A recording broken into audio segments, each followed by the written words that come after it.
afternoon. How to deal with the challenges in hair restoration surgery, HIV and hair transplant.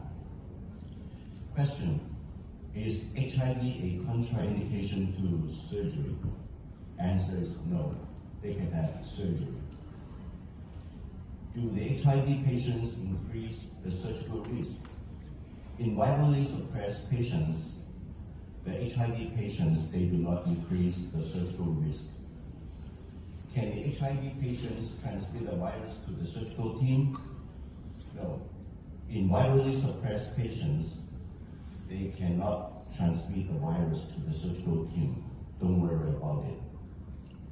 Look at this table. Transmission risk. Blood transfusion carries the highest transmission risk and followed by perinatal. Means that vertical transmission from mother to child.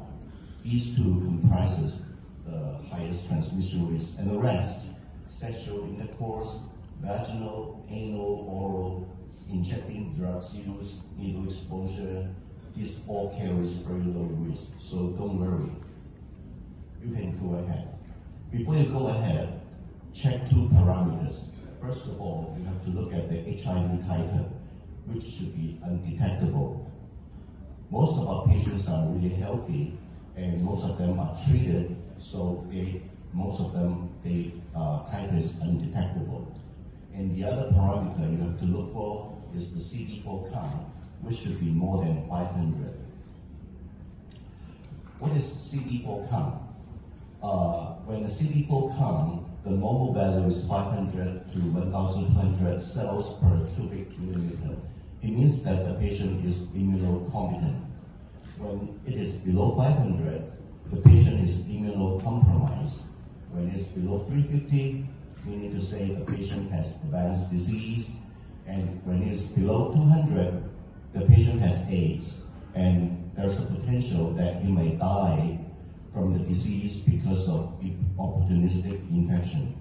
So these two parameters are very important before we proceed with the procedure. Universal precautions should be exercised.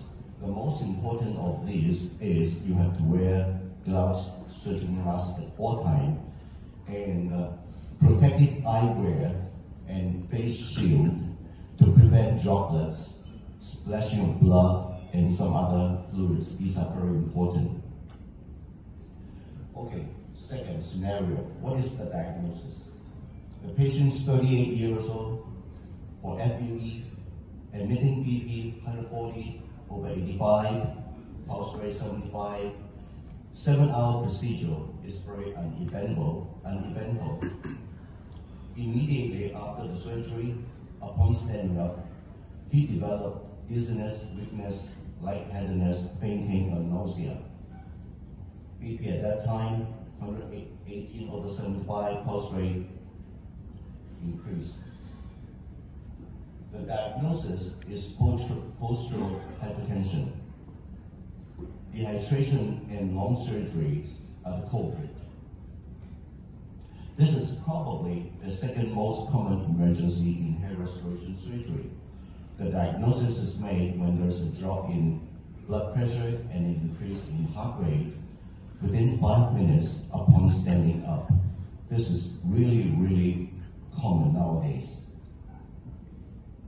Treatment: put the patient in supine or transdental position, give him fluid. Prevention is the best treatment. During the procedure, allow frequent breaks with ambulation and fluid intake. This is very important to eliminate postural hypertension. Now, pre-medication in hair transplantation, another scenario. I just realized that many novice physicians, they don't give pre-medication prior to the surgery. This is very risky because complications do arise without prior medication. Oral diazepam, 10 to 20 milligrams, this is the usual dose. What is the role of pre-medication? It decreases anxiety in the patient. It increases the pain threshold